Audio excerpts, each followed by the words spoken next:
What's up, everybody? I have this project I've been wanting to do for a while. It's building a carpet extractor. I bought a couple carpet extractors that are kind of like the spot clean type, and I wanted to use them in my car to clean the upholstery, and they were just okay at best. I found that it really wasn't what I wanted. If I wanted to do any kind of deep cleaning on my upholstery or carpets, the reach was very minimal. The ability to get the stuff clean worked fine. It was okay, but it wasn't the easiest to use. And so just looking into online, there's some DIY projects where you can build an extractor out of a RIDGID vacuum cleaner. Even some kits where it kind of comes pre-assembled. But I thought it'd be fun to do this and try it myself and to build an extractor because it's something I've been wanting to do for a while. And so that's what I'm doing today. I'm gonna put together an extractor. I bought all the pieces. First, you have to change your 4-gallon RIDGID vacuum cleaner into a wet vac. And the first thing you need to do in order to do that is you need to change the filter. So if you open it up, you see on the inside, it comes with a dry vac filter. It's just a standard filter that it comes with. You do have to buy this filter right here, and I'm gonna put everything in the links below, in the description below, as far as the products that you need to get. And so it's a wet filter. And so right off the bat, super easy. It just pops right on. Now this is ready for water extraction. So the wet filter's in now, and you have the vacuum cleaner and you have the hose. Now I did wait until this went on sale. And so this particular vacuum I got at Home Depot with the hose on sale for a total of $104, which is a great buy because usually the hose is $50 to $55 on its own and the vacuum cleaner's at least $100. So if you're patient, you can wait for a deal to come up and just get it when you need it. $104. And so that was a pretty good deal. Now the next thing I'm doing is I did cheat a little bit because you do need a 3/8 air hose. And on the 3/8 air hose, you need 2 fittings. Basically, and all the links are gonna be here, is one fitting to connect to your extractor piece, and the second fitting is to connect to the hose. And so to your water source. And so what I've done is I've clipped the end off of this 3/8 hose. And I said I cheated because I already had this 3/8 hose. I wasn't using it. This is at least 50 feet, maybe a little bit longer. And these aren't my favorite when you're using an air compressor because they tend to get stiff, but they're really good for the extractor. So on one end, I do have the, I did already connect, just screwed on the piece that's gonna connect to the extractor wand. And on this other end, I'm putting the piece in the brass fitting that's gonna connect to my water source, my hose. And then what you see here is I've already got a little clamp on there.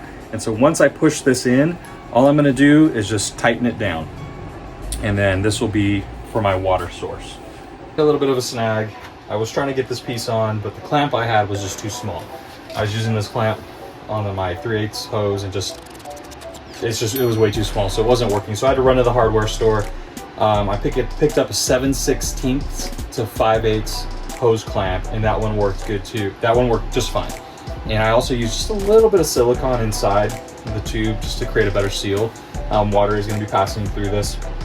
But so now I've got my hoses all hooked up, both settings. So this setting right here, this is going to go to the hose. And again, I'm going to have the descriptions of all the pieces that I'm using. All of it I bought on Amazon. Everything that I used here will be in the description, so you can quickly reference it. You don't have to go through the trouble of trying to find it. So this is all ready to go, and now I'm going to go to the next piece.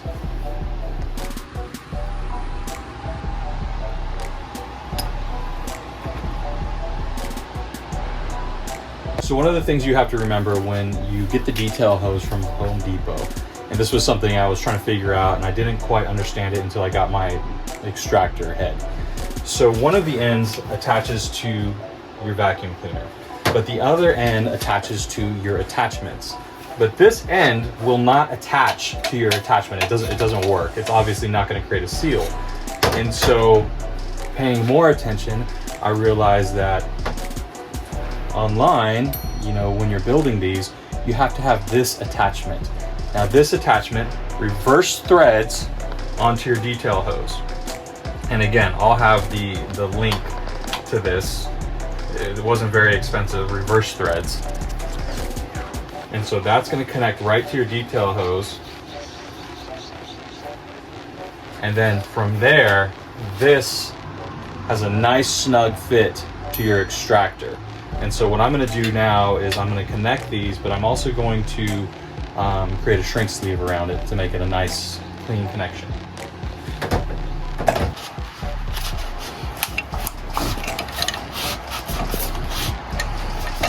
So I've slid the extractor onto the sleeve. I've just got a little bit of a shrink sleeve on here, and I'm just going to heat it up. There's probably a better way to do this. People do this with heat guns. Typically I've done this on automotive pieces and parts, and kind of as long as you go slow, you get the same result. Stop it.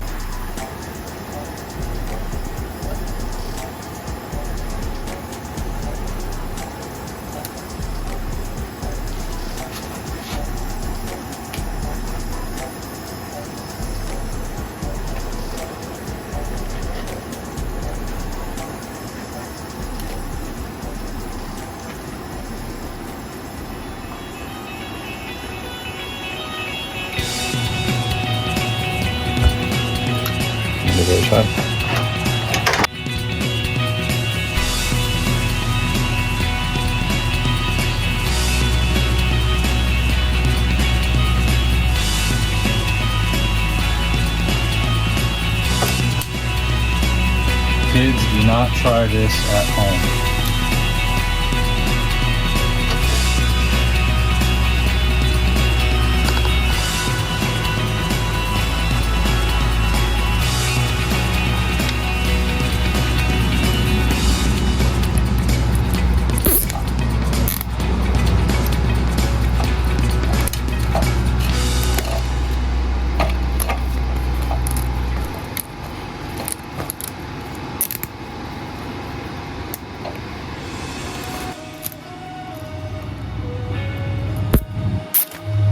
So really what I'm doing is I'm zip tying now the water supply line to the extractor. And the zip ties, I'm just gonna make them close enough so that this doesn't get kinked while I'm going. And I'm gonna clean this up a little bit when I'm done. Did you get the idea?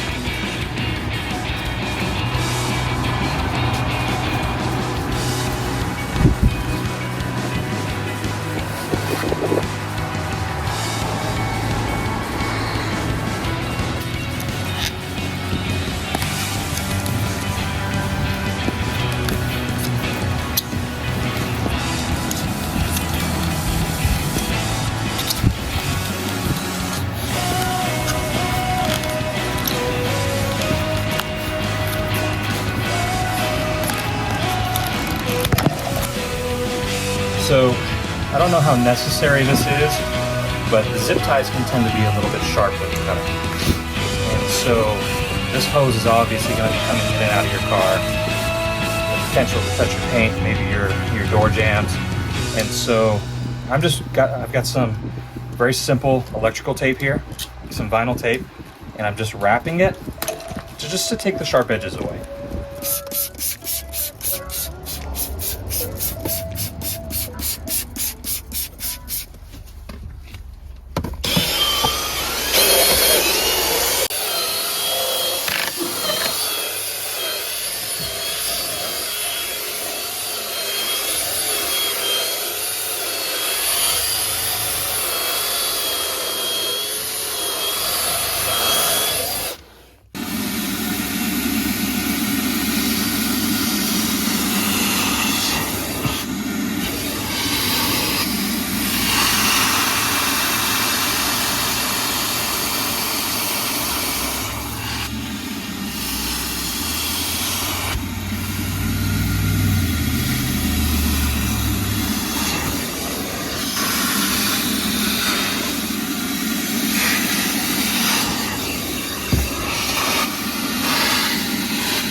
So final thoughts, I built an extractor. It was super easy to do. Most of the legwork was just in buying the pieces and really kind of putting everything together prior to, you know, matching it all up. But once you had everything, it was clockwork. It went together so easy. It works great. You saw my truck is relatively clean. The upholstery isn't bad, but I was just practicing right there. And even with a clean truck and clean upholstery, you saw the dirt that it pulled out. And so 100% would recommend doing this over buying, you know, a Bissell spot clean. I mean, if that's what you want, that's cool, but this worked so much better. It was so easy to use, and it was a pretty fun DIY project. I mean, I think anybody could do this if you just, you know, watch the step-by-step and just take care of it.